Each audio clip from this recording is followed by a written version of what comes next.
Well, hello everyone, and welcome to our second festival edition of Certified Forgotten. I like this. This is a habit I could get used to, Matt. Yes, I enjoy this. Yeah. Usually I don't let you talk so early, so you're confused as the silence.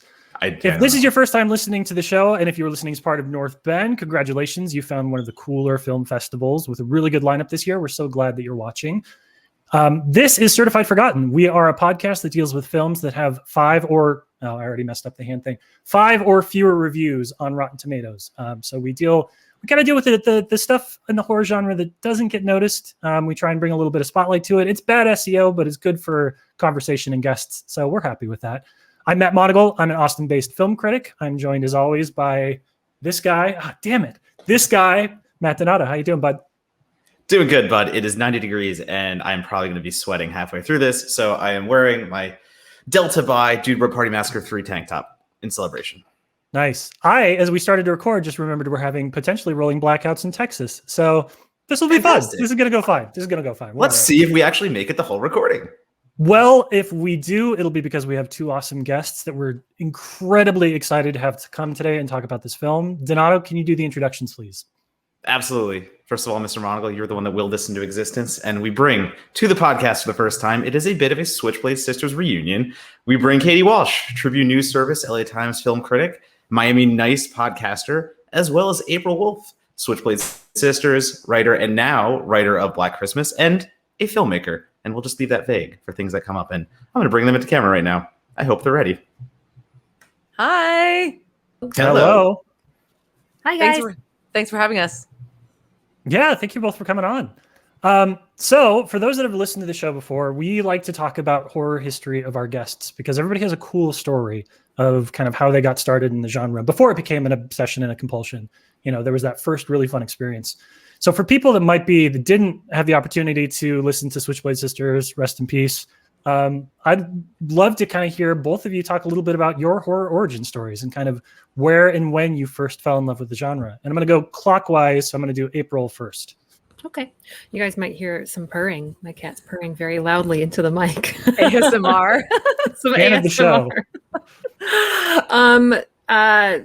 Horror, I think, has just kind of always been a part of my life. I've said it before, but my grandpa, who passed this past October, he raised me for most of my young life, and he was a huge horror fan. The more gore, the better. And he introduced me to some of the classics and also some of the lesser known stuff, deeper cuts that we found at the Rite Aid, which used to rent VHSs when we finally got a VCR. And he introduced me to all of that stuff. His favorite movie was The Ice Cream Man. And I loved him dearly and kind of just wanted to emulate him. And I really didn't think about how much that influenced me until later on when I was in my 20s and I started watching horror again. And I was just like, I love all this shit. Why did I stop? And just kind of found my way back to it. Katie, what's your story? Mine is totally the opposite, which is that my mom was super overprotective. And I actually wrote about this a little bit in my piece about Carrie for Certified Forgotten.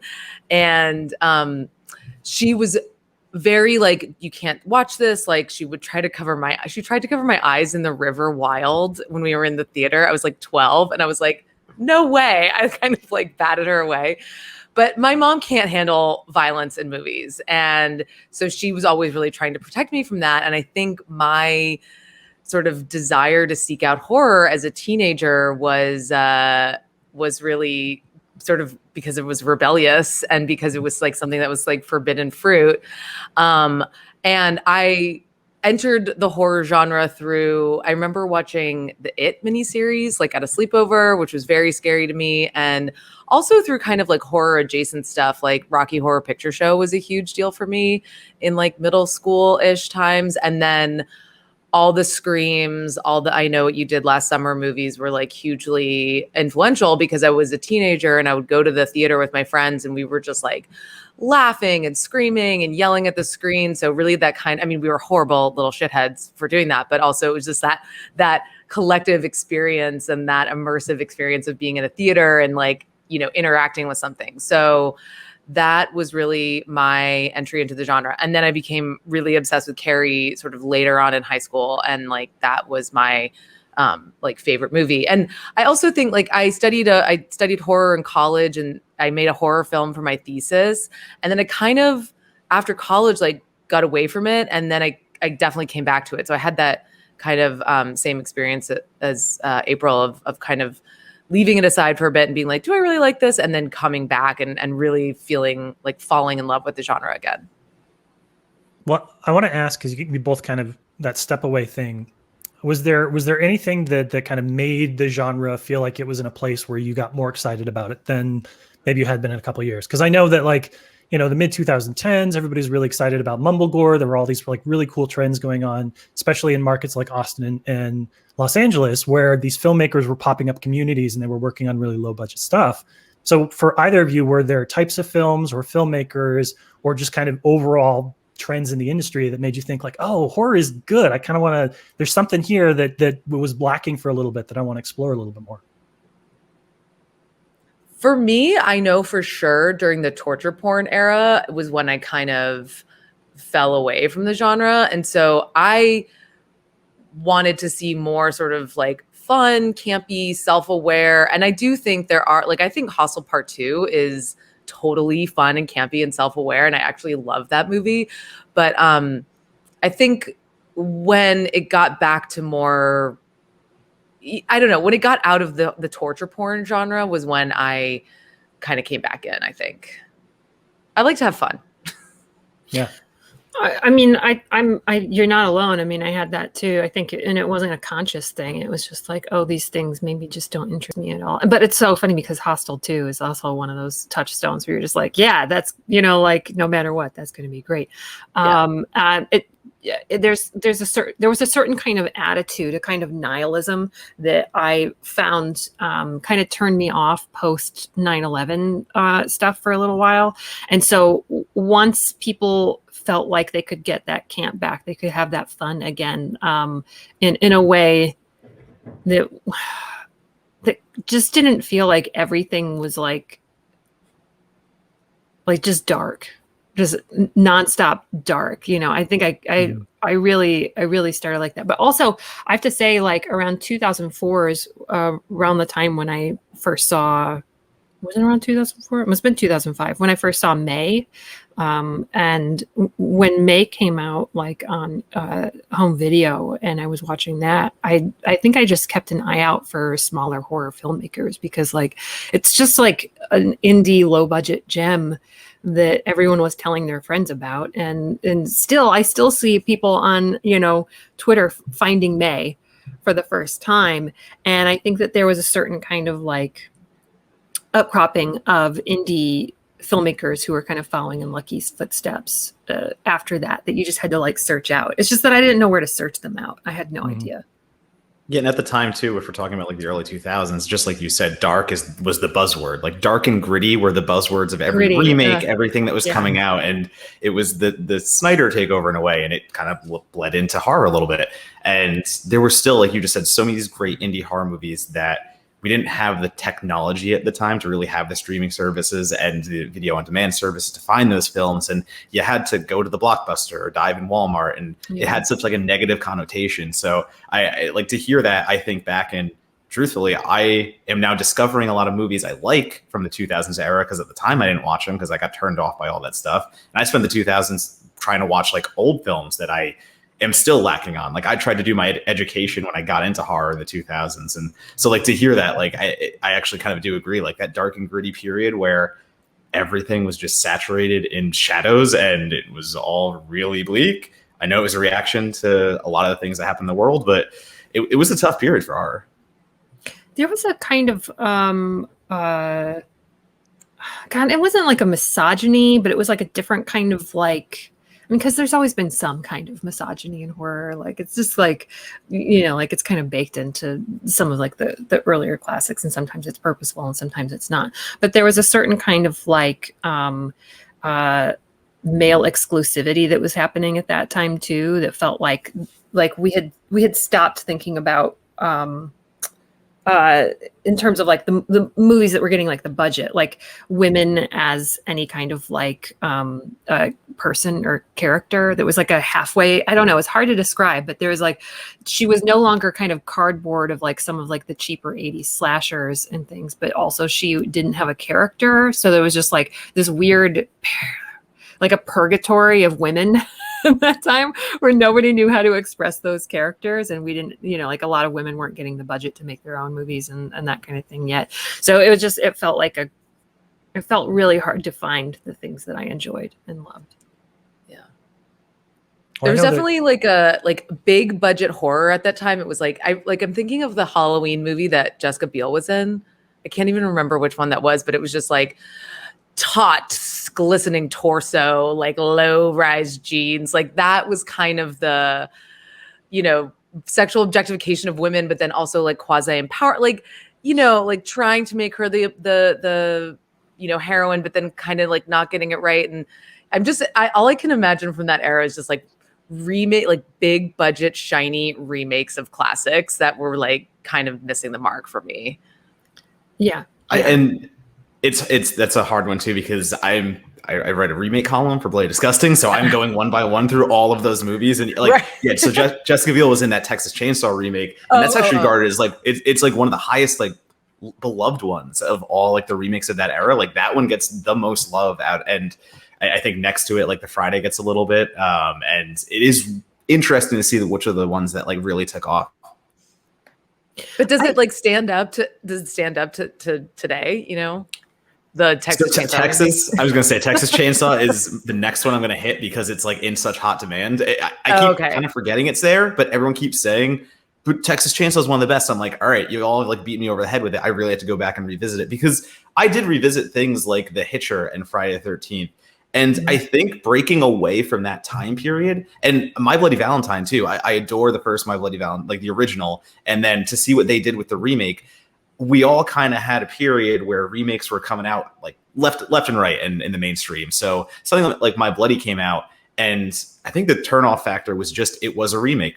Everyone didn't want to like it for that reason. And going back and revisiting, I'm going to highlight My Bloody Valentine because it's a really nifty thriller. Like it does the ridiculousness of the first movie. I think the first movie having the mining atmosphere a little better, but the remake, what it does with Jensen Ackles and what we're doing with that entire mystery and allure, it actually pulls off another slasher surprise. You know, like you don't know who the killer is until the end. And I revisit that and I'm like, this thing is so much fun. Like I forgot. I think we all just kind of got turned off by the dark and the gritty. And after a while, we just didn't want to see those remakes at the time. But resurfacing, it's been kind of like illuminating. Yeah. There's also like the sense too where we were coming from the 90s and early 2000s where horror was actually being shot on film stock. And I think that film stock is just one of those things where like it feels almost, or it felt almost integral to the genre.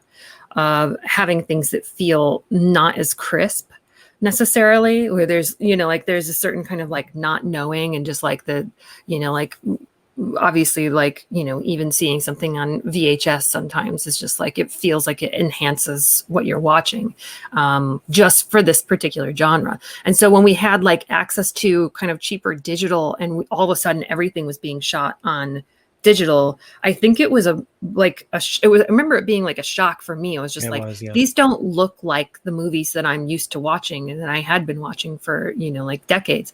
And so I think that it was pretty easy for people to dismiss them, not just for them being remakes, but just for the fact that they looked different and we didn't have the visual vocabulary to even like digest what was on the screen at that time in some ways. So. Yeah, and it's, you know, nostalgia works on a 30-year cycle, right? That's kind of the idea, is that the things that you liked when you were 8, 10 years old, when you're 40 years old, suddenly you have enough purchasing power to actually invest in those. So it kind of makes sense that turn of the century horror was in this exploitation space, because that's what 1970s horror would have been. So those people that grew up, you know, the Eli Roths of the world, when they grew up and said, hey, I'm going to make movies, they gravitated towards the stuff that they cut their teeth on when they were a kid. Yeah. So it's interesting. And, you know, it'll be, now that we're inching towards the 90s as like prime renaissance for filmmakers that grew up in the 90s and were influenced by 90s horror and want to explore elements of 90s horror on film. It'll be interesting to see how, you know, in a few years, we go through that like game of telephone with like 70s exploitation into torture porn in the early 2000s into 2030s horror filmmakers who were raised on that, and kind of see where all of that shakes loose, because it's going to be weird. It's going to be a genre like folding in on itself several times.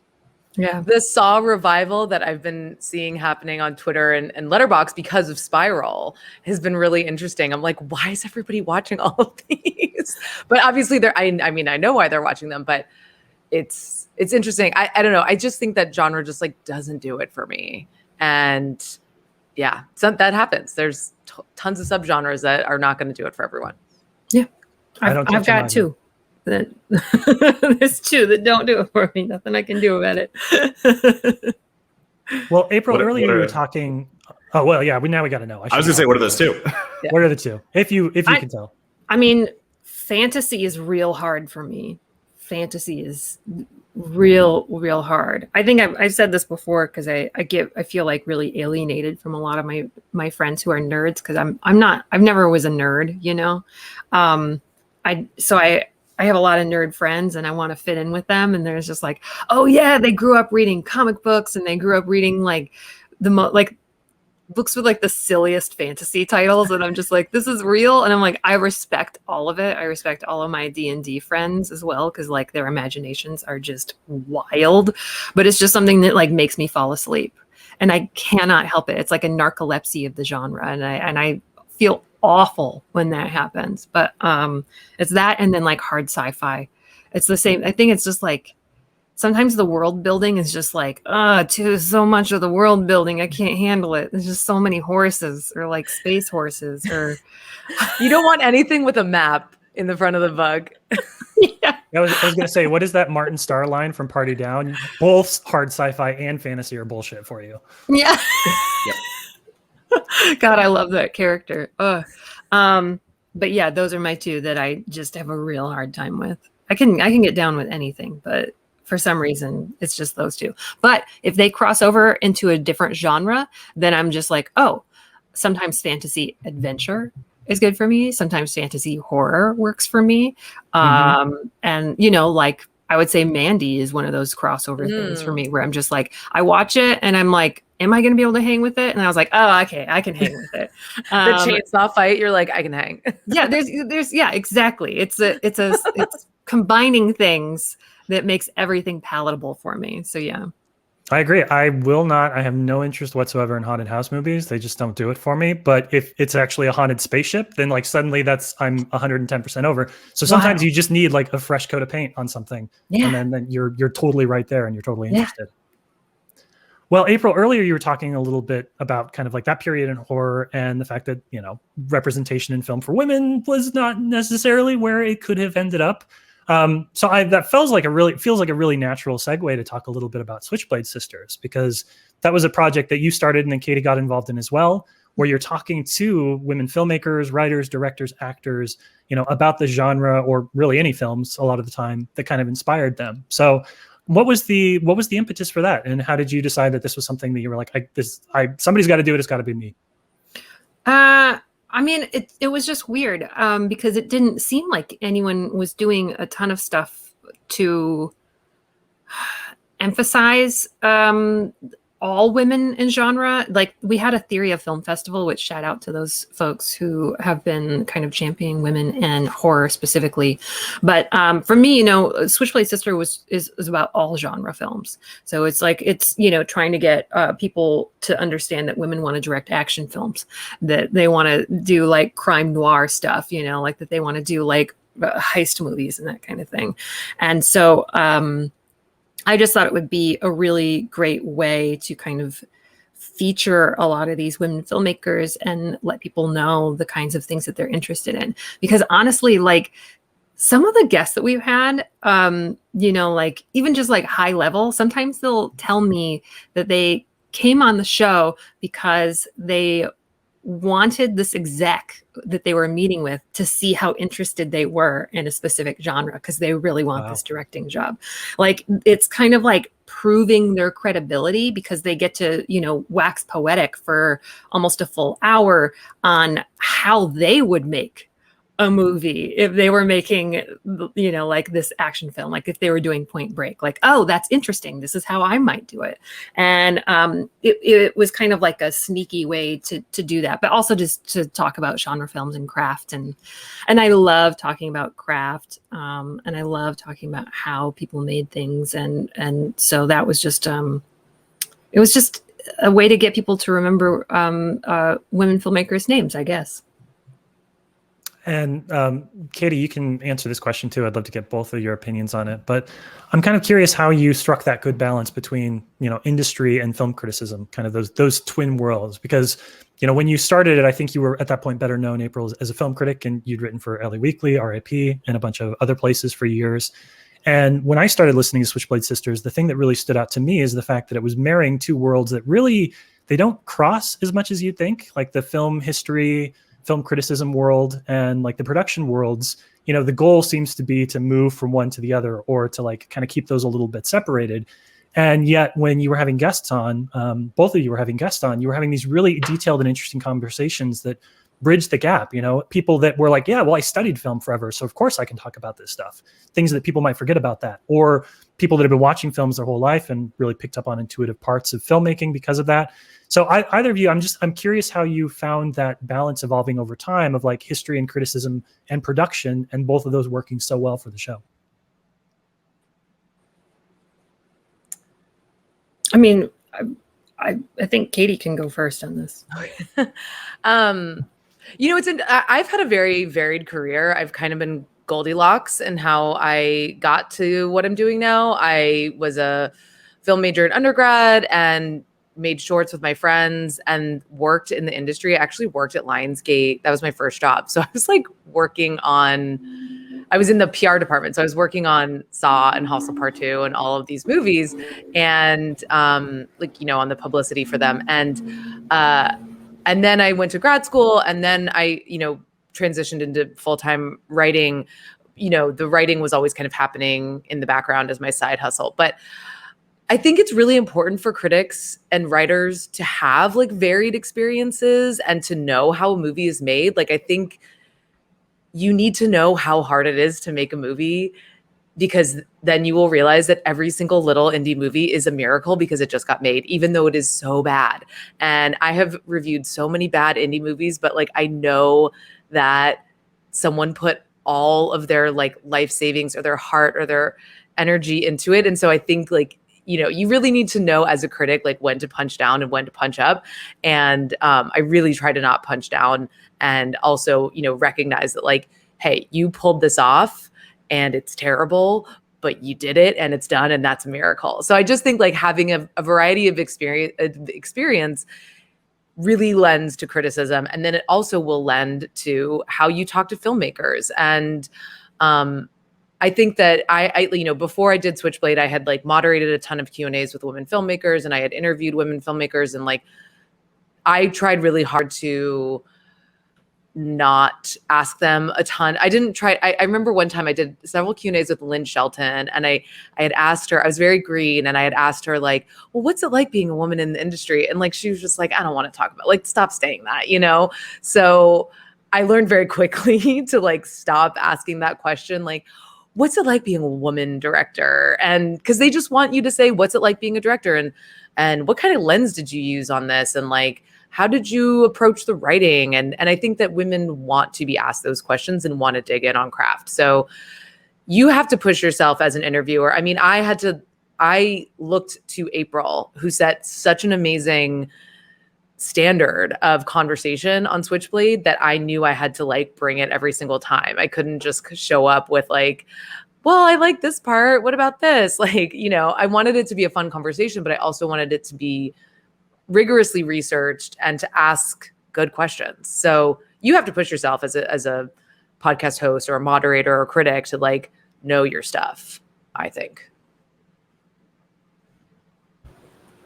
Yeah, I think I had a circuitous path to get to film criticism as well, because like I really wasn't a film critic for very long. My first job was LA Weekly. Before that, I was just kind of volunteering for some sites that didn't pay me just because I wanted to talk about film history and film. You know, it's just like okay, I want to write an essay on Black Girl because I love this movie, you know, like, and I would just go and research it, and they would be like, great, we need content for the site. But I was working, training to be like a reporter, like outside of the entertainment industry. I was working on crime and social justice stories for outlets. That was kind of my primary thing. And so I was doing a lot of research and like was actually about to go into court reporting and stuff too. But I got a degree in playwriting and was just kind of making stuff on my own for a really long time. I had always really thought that I was going to be a filmmaker, but when I got into criticism, I just thought maybe I can do both, because some of my favorite filmmakers of all time did both. You know, they're like the Paul Schraders of the world who like know how to like, you know, for all his problems. Minus Facebook. Paul Schrader minus Facebook. Park Chan-wook was a critic. Yeah, there's like a whole host of really, really thoughtful people, and those are also my favorite people to listen to commentaries from and Q&As. Like, you always want to talk to those people because there's such a deep process behind it, and they've thought about it from all angles. And so I've always kind of thought that I was going to do both. It's just that the industry kind of doesn't allow that you to be critical of things necessarily if they're coming out, like if you are also making films. But I still get to talk about things if I like them, you know, like I only talk about things if I'm just like, oh, I think this is great. Then I will like go through, dissect it, and, you know, kind of use my critical eye for good. I'm definitely never going to pan anything publicly again. That's just not where I am. And also, that was not my favorite part of the job anyway. It was like, I just wanted to ignore the things I didn't like and let people kind of talk about those if they enjoyed it. But, you know, I'm kind of getting like the best of both worlds. Like if I get asked to write some essays on some new films that I like, then I will probably still do it, even if I'm, you know, making my TV shows and movies. Yeah. And I like that you were talking about preparation too, because, you know, that's definitely something that stood out, and something I feel guilty about every time I listen to Switchblade Sisters, even the older episodes, is just like, oh, God damn, they prepped. And you know, I always tell the story, but when I did my first episode of Switchblade and April sent me her Google document, I was like, what the hell? This is so many pages. I was like, oh no, I have to really bring it. But it was a good example, and I was always really well prepared thanks to her example. So I knew I had to, you know, be on top of my stuff as soon as she sent me that Google Doc. But, you know, in fairness, it was like 14-point font. Yeah, you gotta read it. Well, yeah, I had to be able to read it. My eyesight is just really awful. So yeah, that's true. But yeah, I was impressed at the depth of the research. So I knew that I had to, you know, keep the standards up. Yeah. There's also like a cool thing too, that when I was researching, I think I would sometimes go overboard because I love researching, especially because like I'm stealing everything from my own projects, where I'm just like, yoink, that goes in my pitch deck, all that kind of shit. So I would read about like a technique or something that a filmmaker used, and I'd be like, oh, God damn, now I have to research this because I want to use it for my own personal life. And so I keep all of my old scripts from Switchblade because it was actually just great research for me putting together any of my projects in the future. So it's like, for me, it was like film school, you guys. Like, I don't know if Katie felt like she learned a lot, but I felt like every episode I was learning something new. So. Yeah, that's the problem when you're super passionate, is you start connecting those dots and all you want to do is like chase them. Grad school for me was very much the same way. You like read an essay and then there's like all of the cliff notes and footnotes in the back, and you're like, okay, I guess I'll just read these. And then there's all those footnotes and you're like, well, okay, I guess I'll just read these too. Yeah. The hard part for me about that is when I would like start pulling the thread when I was in grad school, and I'd be like, oh, I need to read this article and this article. And I would inevitably find someone writing the article that I was intending to write. And I'd just like throw the book across the room and be like, fuck, I need a new idea. Well, may I suggest starting a podcast where you only review movies with 5 or fewer reviews on Rotten Tomatoes? Because ain't nobody talking about any of these titles. So pretty much just greenfield for you. And that was my excellent segue to talk about today's film. So we're going to, because we know that probably a lot of people haven't seen this because, you know, purpose of the show, we're going to play the trailer for y'all real quick. And when we come back, we're going to talk about, I'm going to go with the other name because I like it better, Rusalka. I'm going to talk about Rusalka.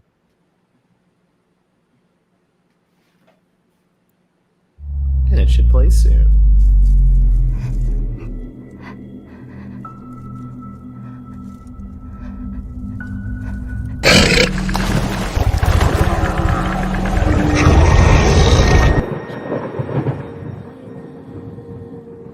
Rusalka begins life as an ordinary young woman. But then one day, while lovesick, she drowns in a body of water. She wakes up transformed, a living ghost, a siren. And she is forever cursed with an unholy want to drown anyone who comes near her again.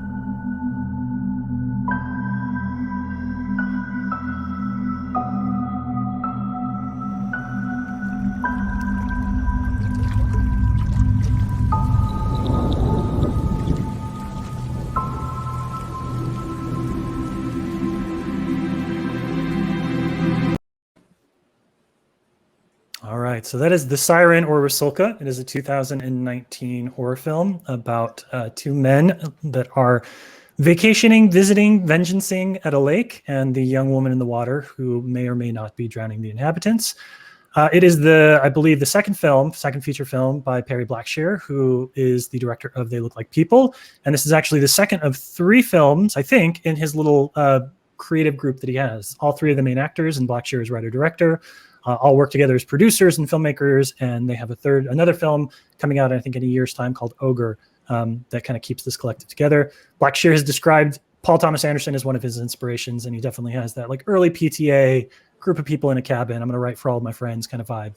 And the result, at least in this case, is The Siren. So we kind of gave you guys a list of films to choose from, and I'm kind of curious. I'm going to start with you, Katie. What was it about this one that stood out for you? Well, I really like They Look Like People. And I had reviewed it for the LA Times in 2016 and was really struck by just the mood and tone and like what they achieve and with so little, and how it just was super original to me and something I had not seen before. So I was very impressed with that film.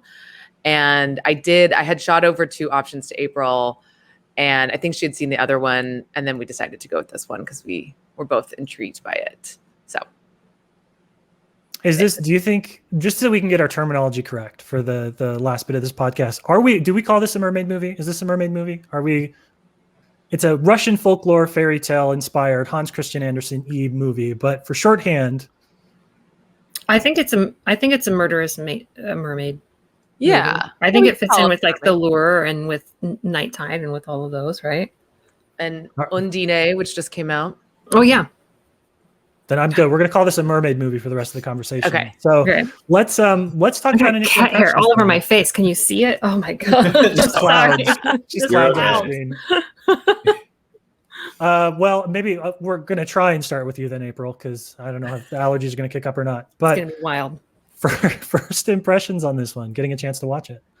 I felt like it was one of those movies where you can tell, first off, that the budget is low, but they're being really creative with the resources that they have and with the time that they have. There's just certain things that I appreciate about the movie that kind of harken back to, like the early filmmaking techniques, where there's definitely like a couple of shots where you're like, day for night, and certain things of just like using post-production techniques that make you feel a little bit off kilter, even if they seem, quote unquote wrong in a different kind of movie that might not be genre. So I think that there's just a lot of creativity, and they're not trying to tell a story actually that's too complicated necessarily. I appreciated that, because at first I was just like, okay, there's like something that has to be explained with this person who is mute and how it happened. But I think that it was more about just a mood, like what Katie was saying. It's just like there's a certain mood and they're really riding on that. And it's like the perfect length of time. So I thought it was really quite well done. Yeah, I grew up in Southeast Alaska, and I was drawn to the story because in Southeast Alaska, there's the legend of the Kushtaka, which is a Tlingit and Haida spirit animal that basically will go out. It was notorious for, if you were near a body of water, it would make the sound of either a woman crying or like a woman weeping or a baby crying. And as soon as you got like past the point of no return in the water, it would drag you under and drown you. So it's interesting, this is, if you read interviews with Blackshear, he talks a lot, of course, about Hans Christian Andersen. He talks a lot about Russian folklore as inspiring this. But there is, I think, a certain timeless element to this kind of mythology that you can find a version of this in a bunch of different cultures and even in a bunch of different regions here within the United States. And I think that makes it relatable in a way that, I think other types of films won't, because the mythology of this is so poorly defined, you can kind of translate it into your own local customs and folklore. Donato, what'd you think? So, all right, like one of my favorite romantic horror films is Spring. I know that's not like an unpopular opinion; it's like a majority opinion. So brave, I'm not breaking the bank on that one. I know, yeah, that's not a brave statement to say, but I mean, I'm just drawn immediately to the fact that, how we perceive monsters, how love can be monstrous, and all these different things. So I was immediately taken by that aspect of it. And to hit on the cinematography as well, I believe which Perry Blackshear also did, if I'm correct. I did check IMDb to be super certain. But so you have Blackshear doing so much of the work on this indie film, and it's really striking at times. And you have the scenes where the Siren is just pressed against like a little rock formation in the lake and just sitting there alone, isolated. And you really get this sense that they're making a statement about, again, how we perceive monsters and how we see these creatures and immediately as evil. And are they doing some nasty things? Yes, they might drown people. But then to actually like give a personality and give characteristics and attributes, the way that they build the Siren, as we'll keep saying, the mermaid, how we do that, the Rusalka. Thank you. It really brought me in, and it really just kind of connected on ways that for an indie budget, for doing exactly what it did, performances, cinematography, every little detail was pretty beautiful. So that was enough for me. Yeah, and as the film unfolds, it like you said, I think April said this. It's a pretty simple story. A guy goes to a cabin or a lake house to kind of kill some time and resolve some unresolved issues that we never really learn what they are, and we don't need to because that's not integral to the story. Just me time, general religious culty me time. But he meets this lady in the water, and the two of them are kind of being hunted by a guy whose partner was drowned, or he believes was drowned by some kind of a creature. And that's basically it. It's the man and the mermaid, and then it's kind of the murderous or potentially murderous next door neighbor and how they kind of bounce off each other in interesting ways. And it's a good, it's one of those films that I think there's an intimacy there that really comes from the fact that you believe that these people all work together a lot, right? Like there is, with the characterization, there almost feels like there's sort of a shorthand that they're able to communicate with each other, that they know exactly what needs to be explicit, what needs to be implicit. Because a lot of times with a film like this, I feel like I recognize the things that aren't being resolved. And sometimes that can bother you and sometimes it can't. And in this film, there's a lot of threads that just, they don't need to tug on because that's not really the story they set out to tell. And I think that's a testament to having a tight group of actors, a tight group of producers and collaborators, is that you can kind of find those boundaries a little bit more organically for yourselves. He said having made 0 films, but it all seems correct. Yeah, I think I don't know the woman who plays the Rusalka, what her name is, but Margaret Ying Drake is her name. She had a lot of really lovely physical moments because so much of her performance had to be so physical. She was often really alone in shots, and there's just like a really great intimacy that you can see. There's one moment where, I don't know if I'm giving anything away, where she's kind of holding the mute man and kind of holds him underwater. But before she does it, she puts her chin onto his forehead and then just kind of like does this. And you can see that like just with like that one little head movement, like there's a lot of ideas fighting in her head of like who she's going to be and what she's going to do. And so it's just that one little head movement was actually quite terrifying. So it's just like, it's a nice thing to kind of find the horror within just these really, really thoughtful performances.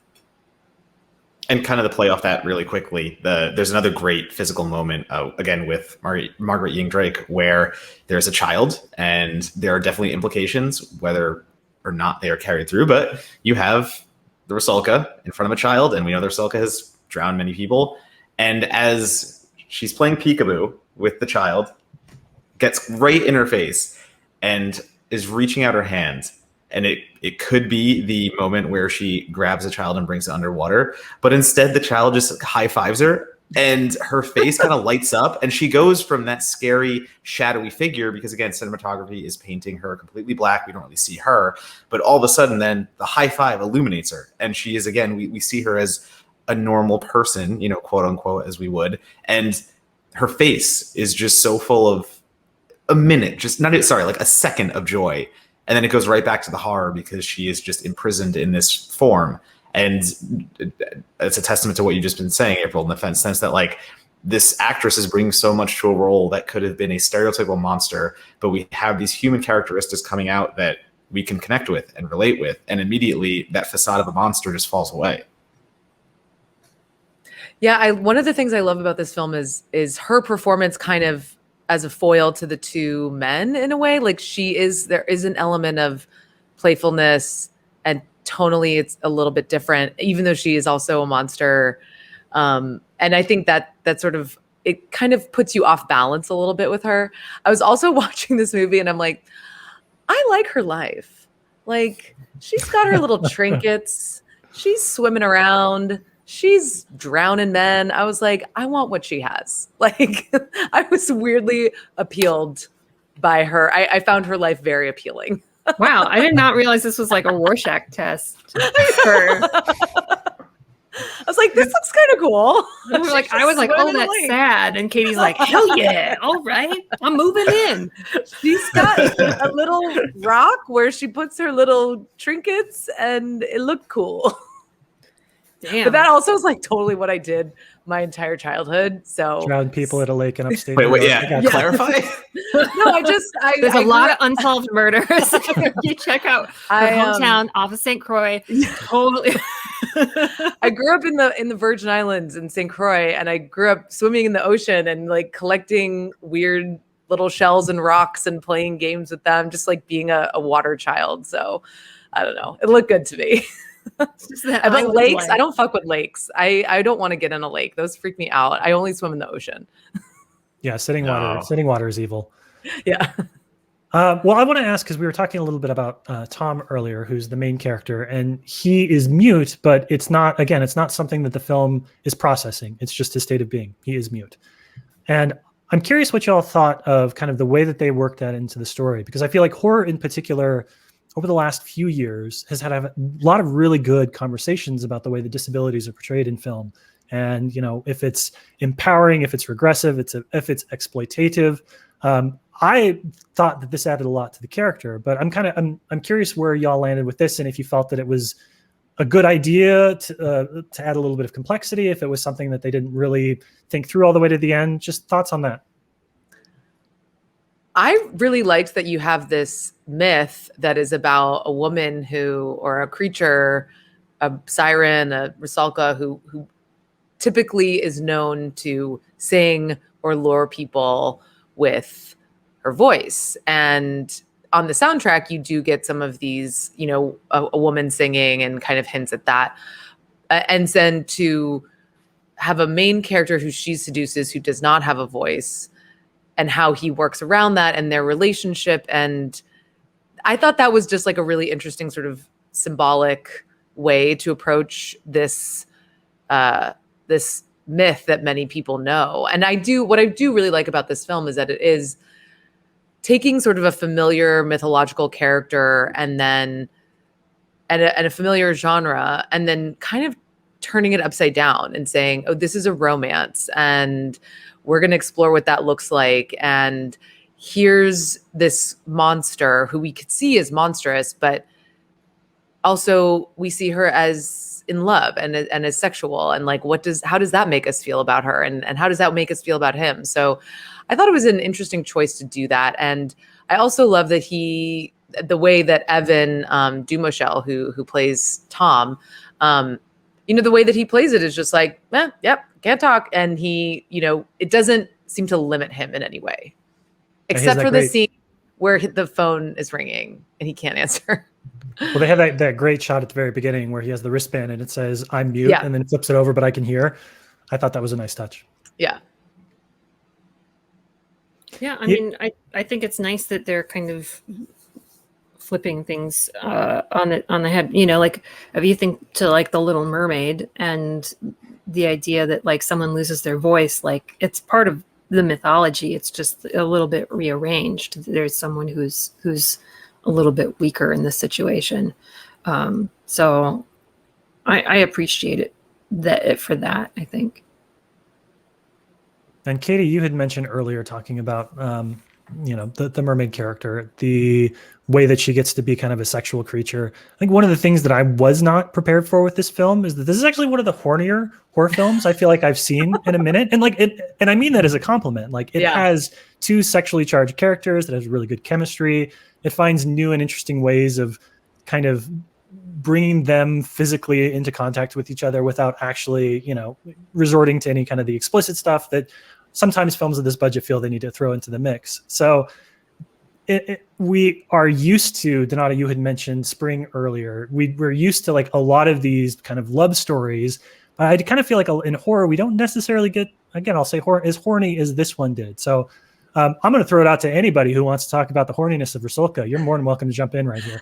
Well, I was at the end of this movie, I was like, they just wanted to get Evan's shirt off. Like the amount of times they had him like stripping down, and I'm like, I mean, he's a hot guy. And I think that what's also interesting though is I felt a lot of those scenes were like her fantasy of like what she's imagining they're going to do. And so it's this like horniness from the perspective of the mermaid. And I think that was really cool and interesting because she's like, yeah, that guy, I'm not going to drown him. I'm going to fuck him.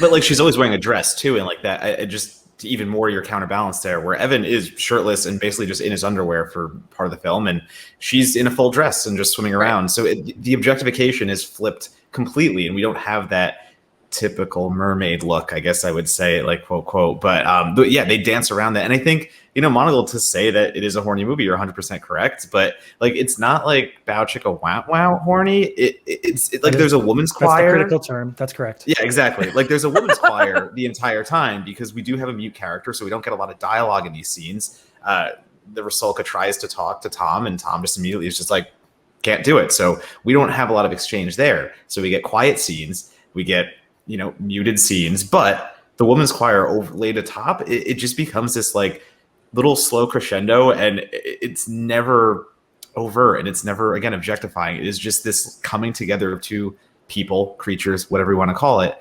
And again, I'll use the word like beautiful, like the shimmering of the lake and the sunlight and everything hitting it. It is a really deep romance.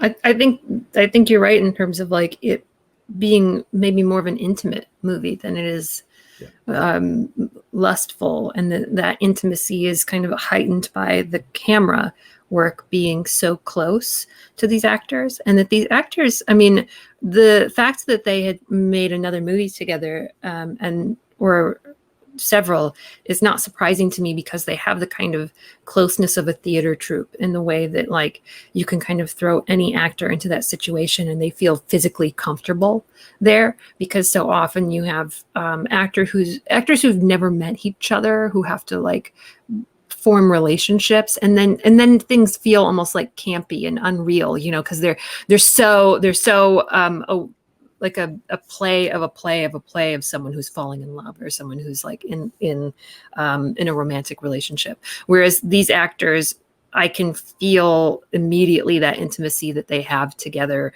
and I just appreciate that. That's the kind of intimacy that you get when you have to like have like do like a Blue Valentine, like extreme experiment, where you just like force people to live together to become intimate, so that like their sex scenes seem real, and there are great actors who can transcend that, but physical intimacy is one of the more difficult things to do convincing on a screen. Like it is a really hard thing. And sometimes I think actors shy away from sex scenes because of that. Not even just because of nudity, though that has its own trappings, but because it's its own form of separate acting that is really, really hard to achieve. But these characters, I think, are just really great. They seem so comfortable with each other, so. Yeah, and I think like going back to the intimacy comment, it's like I think one of the most compelling images for me was like the two of them waking up or sleeping next to each other, and that kind of like it connotes like lovers waking up together and like the coziness of that. And that was something that I was like, oh, that's so lovely. And that was the thing that kind of, it's not about, bow chicka wow wow, if you will. It's about the moments that they share. Well, I'm glad that's an audio clip forever. You need that too, because you're basically, I mean, everybody knows, if you've seen Beauty and the Beast style stories, that's this being flipped, everybody knows that there's going to be this pull and they're going to end up together, or at least like try and consummate their love. And I think that that's those little moments that you talk about, April and Katie, are so integral to making that work, because, you have to believe there has to be a moment where Tom finds out. And there is that moment where Tom finds out and he has to stay, and you have to buy him staying, and you have to believe that that his reasons for staying are deeper than just sexual attraction. And by pulling all of these little instances, these little flashbacks, these little fantasies that she has together, you're able to do the thing that everybody knows you have to do in order to make this central couple work, and pull it off in a way that actually feels authentic and lived in. And that's, if you have good actors and you see it on screen and it works, you're like, oh, that's great. That's a compelling love story. But we have all seen many, many, many movies where they go for that moment and you're like, why are you still here? Like, this is not, you haven't earned this reveal. We all knew it was coming. So it's a credit when people that are working with a smaller budget or working with, less well-known actors are able to pull off those moments that you see coming, and you're like, all right, you earned it. I'm right here with you. Yep. He's definitely going to go back to her. Yeah. And that's why a movie like The Siren, talking about indie specifically, there's nothing else to rely on outside of that chemistry, that dynamic. This is all a character piece. This is all on the characters. We don't have massive set pieces or practical effects that would be on like a blockbuster level or anything of that nature. And I feel like that's what makes indie filmmaking so much harder, because when you have the money, you can throw a bunch of things on screen and it will distract from negatives, or we'll call them in a way. Like, it will distract from the things that might take us out of the film, where an indie movie is relying so much on the characters, so much on the performers, and they're doing so much more of the heavy lifting, that I feel like it actually gets more credit in that sense. And when you see performances like these, it just elevates a film like all the way up here, because we realize how integral these performances are to film, and maybe other films kind of lessen the performances, and like that kind of sucks in that way. So I very much connected The Midnight Swim to The Siren in ways, talking about intimacy and things of that nature, because Sarah Dina Smith does amazing things with the camera work, and that's about more exploring the water, and it's about sisterhood and things of that nature, but still you have the intimacy of going into the water with the characters. And April said before, it's like the camera's right in your face, right in the character's face, so you don't have anywhere else to go. You just have your characters and performers. And when they can carry a film like they do, it just becomes all the more impressive. I mean, you don't even have pages of dialogue, really. You have these like one-sided conversations that you have three main characters and one of them doesn't ever talk. So I thought Evan Dumochel was great. Like, that guy's a movie star. And, I'm glad to see him working with Perry Blackshear and the troupe that they have, McLeod Andrews. Mm-hmm. How do you say his name? But because they do have the shorthand, and they are those guys were the leads, and they look like people, and they play friends, and one is having like potentially a mental breakdown, and they obviously have like a very shared history in their performances and their creative adventures together. So it's nice to see them together. And I thought McLeod was really great too. I mean, he's sort of you have this crazy love story happening, and then you have the guy who's like, wait, she drowned my husband, and I'm really upset about that. And he's like not only the realistic part, but he brings like a darker element of revenge and of grief, and it becomes a film that's really about it's about love, but it's also about grief, and it's about how those things affect people and what they're going to do with their grief or what they're going to do with their love. And like, what I thought was really interesting about They Look Like People is like, and this film as well, is like, it's the horror within, right? It's not the external threat. It's more about what we're thinking, what we're doing, are you a danger to me because of what's going on in your head? And that's kind of mirrored in this film as well, but it's also a monster movie. So I think like applying that to a mythological monster movie is a really interesting approach to what this movie is, a mermaid movie.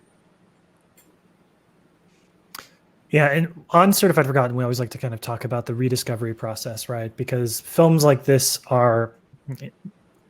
there are dozens of really, really quality horror film festivals across the United States, and they are playing dozens of really, really good horror movies every single year.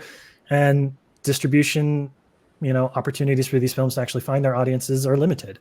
So the question that I have for you all, especially as people that have been in varying degrees on the other side of this from an industry standpoint, is where does Rusalka, where does the Siren find its audience? How does this film, and it's not a difficult film to find. It's available on Shudder, so it's in the places that horror fans typically think to look at for good horror movies. But what allows something like this to kind of cross over and gain that word of mouth or that cult following that it missed on its initial release? That's a hard question. It is, but we're not holding you to the answers. We're not going Right. to tell the filmmakers how to solve their problems. So you're good on that front. I mean, like, I think grouping it with more mermaid movies, or if you like this, then you might like this kind of thing. But also I think just like obviously the Blackshear group or whatever their troupe is called, like they are slowly building this body of work that I think is really interesting. I think is really pushing the boundaries of indie horror filmmaking and even the genre boundaries. And so I think they look like people got probably more attention, obviously more attention than this. So it's one of those things where it's like, this is the same vibe. Like go out and seek this out. If you liked this, then like watch their follow-up. And if their third movie is also, in this vein, I mean, it's one of those things that it's like, okay, you have to watch the trilogy. Like this is a thematic piece. Cause I really did feel like the two films were talking about the same thing. The log line for the third film, by the way, is that a group a pair of siblings grow up and wreak revenge on the childhood monster that frightened them as kids, which seems like pretty much part and parcel for some of the stuff we've seen going on in Blackshear's mind so far. Yeah. Yeah. Yeah. I think it's weird. Matt was talking, one of the Matts was talking about it. And so I'm just going to say that. Maybe it was Donato. I can't remember about the not knowing that many romantic things. Oh yeah. Because you said spring was so not knowing much like romantic horror. And I think that there is a reason for that. And I think that the reason for that is that when it comes to horror, we very often cater to a very specific audience. And we've been doing it for so long that I think it sometimes has a stranglehold on the genre at times, because there's only certain things that will kind of break through. And I do think that a movie like this doesn't hit all of the usual marks that you would get for that midnight crowd who's just like, yeah, horror movies, this is my thing. I love it. Blood, gore. And then it's just like, actually, this is just like a really thoughtful, like intense emotional journey of a mermaid. And it's really hard to kind of convince those people. I feel like for a movie like this to break through, you do have to do quite a bit of word of mouth to people who are more genre adjacent, because sometimes like the hardcore thing, like, we'll miss these little gems, I think, because of, like calling it romantic. Even if that's something that we might like, it might be something like, oh, we'll just skip it at the film festival. We'll go to something else. It's hard, but like you do have to group it with other mermaid movies. But when you think about other mermaid movies, it's just like, okay, how did the lure break through? Well, the lure, the fucking Polish disco masterpiece. Like, you know, how did that break through? You know, like this is quiet, and you know, it's always going to be harder to break those quiet films. So you really do require word of mouth, and you know, like a podcast like yours, kind of like catching people up on what it is. Eventually, people are going to catch on to what Blackshear is doing, and they'll be like, oh, I'll have to search that out. But then the people in the know will be like, oh, well, have you heard of Rusalka? I'm sorry, you might know it as the Siren. I do think you make a good point about getting in the genre adjacent crowd. Like my mom, obviously, I mentioned my mom doesn't like horror. And actually last winter when I was at home, we kind of had a breakthrough. We watched some stuff together, but she was obsessed with La Llorona, the Guatemalan film, which is based on the La Llorona myth. And she was like, that's not a horror movie. That's not a horror movie. I was like, it is. It's a ghost movie. She's a ghost. And she's like, well, I don't think that's a horror movie. And she has a very limited view of what horror movies are. She thinks it's like chainsaws and like blood spurting. And I think she'd like this movie. And I think that there are people who say, oh, horror's not for me, but they don't realize how expansive of a genre it can be. And I think that there are a lot of non-horror people who would really dig what Blackshear is doing because it's so genre defying. And I also think it appeals to genre fans. And then but then they're like these psychological mysteries and sort of emotional interpersonal relationship thrillers. So yeah, I think that picking up in the genre adjacent people and kind of reeling them in that way is possibly a way to go. Yeah, I'm glad that Donato had mentioned The Midnight Swim too, because that movie I think is often underseen. I'm glad that people loved Buster's Malhart. You know, she had a bigger star for that. But The Midnight Swim is in one of those adjacent things where she creates a mood. It's not horror, but there's a mood to it that feels kind of like dread a little bit, you know, and so she's creating that. And so I think that it was kind of picked up by some genre people because they're like, oh, I can vibe with this. But it's also a crossover one that I think was just doing well on the indie circuit in general, like outside of genre spheres. But there's, you know, like hopefully there are people who are kind of like willing to take a chance on those types of movies though. Yeah, and I mean, there definitely is the preconception that horror is the horror I know. It is the slasher, killy, gross out. It's what my mom thinks horror is every time I go home. And she's like, why do you still watch those gross movies? I'm like, because most of them are kind of beautiful and like the gross ones, blah, blah, blah. But that is very alive because if you go on Shudder, and I love Shudder, God bless Shudder. But sometimes reading the comments on people like rating what they've watched is a little infuriating because if you read the comments here, it's a bunch of 1 star saying this isn't horror, take it off Shudder. Like it's people being confused because they don't see this as horror, they don't see it as anything scary in that nature, and it's not the horror they've grown up on, so they immediately cast it out because it's different. And if we want to talk about romance and horror, I mean, well, like Bride of Frankenstein is literally a Universal Monster classic that has inspired so many films after it. And it has inspired Bride of Chucky, which is one of my favorite horror movies of all time. And that is very much based around romance in certain ways. Also very romantic. Exactly. Right. So exactly. That is based around romance and very romantic if you like Martha Stewart and things like that. But the fact that we can't get more people to like really hop on the romance and horror bandwagon is a little frustrating, and that makes it harder to sell because, as both of you pointed out, that subset of horror who just want their slashers the way that they used to be are never going to come on to something like the Siren. It is quieter. It is. I really hope the Perry Blackshear troupe, as we'll call them, get their kind of Benson and Moorhead moment where I do see a lot of similarities here, where they're both in. You know, one of those troops has very much taken off and very much is doing much bigger things, and deservedly so. I love their movies. I'm in love with Benson and Moorhead and what they do, but I think there's a correlation here, and there's a correlation in the way that they both started, and I think it's just sheer product at this point. Blackshear is just working on a little bit smaller scale and making films that aren't as marketable in a way, but that's not a bad thing. And they're just going to be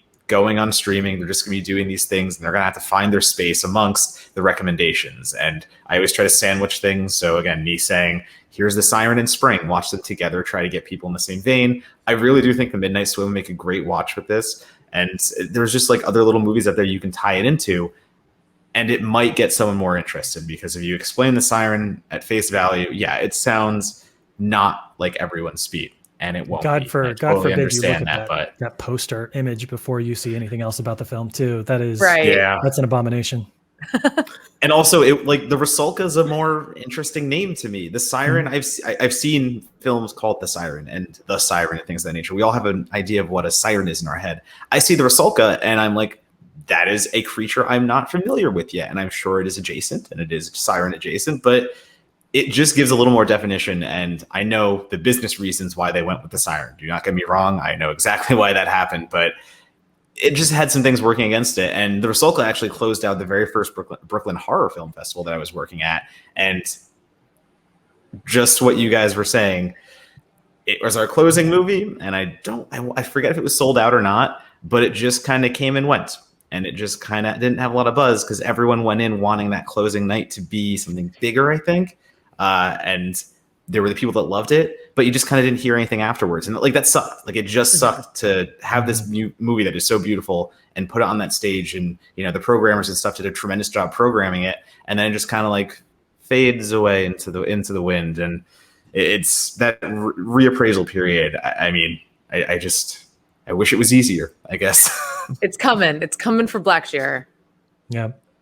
The only thing I'll add to that is just that I think now is a really, really good time for a film like this to be rediscovered. What was the Jeremy Gardner film that came out last year, After Midnight? After Midnight. Yep. After Midnight? Oh, love After Midnight. I think that I think in terms of timing, the timing of this film's release was terrible. But right now, with everybody kind of tentatively coming out of COVID, with people having to relearn and reform human connections for the first time in 14 months, a film like this that is dealing with concepts of isolation and existential loss of self-identity and finding romance with all of these things pushed up against it. This is a great, for those that are writing listicles, this is a great post-COVID horror film or dark fantasy or dark romance, whatever you want to call it. So I hope that as people start to think about what are some movies that could be inadvertently good reflections of the period that we've all had to live through, this to me feels like one of those movies that in 20 years, and Donato knows that this is my only criteria for if a film is good or not. In 20 years, some college senior is going to write an amazing essay about this period in horror and how it reflected social anxiety of the pandemic and whatnot. And yeah, they're going to lump Rusalka in there, and it's going to be a perfect combination with everything else because it really fits that bill nicely.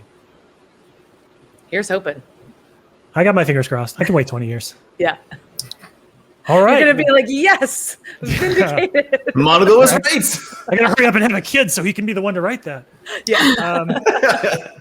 Just start showing it to your kid from do the April's grandpa. Do the April's grandpa raise. It worked. All I know is that I'm gonna have kids that are just gonna be watching this movie constantly, and you're going to retire to upstate New York and drown people because it seems cozy. I can't wait. I love it. Well, that is the end of this particular show.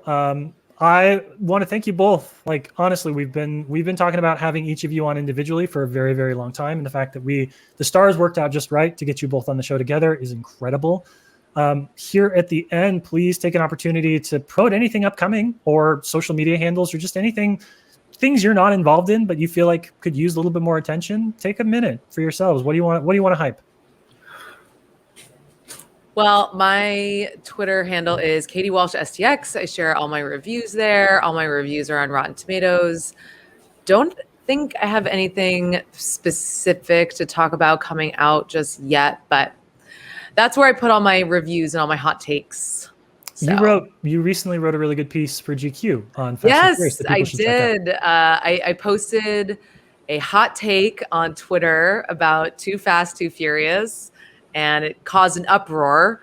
And then an editor from GQ was like, hey, do you want to write this as a piece? And so I wrote a defense of Too Fast, Too Furious because I think it is a very good movie. I think it's better than the first one.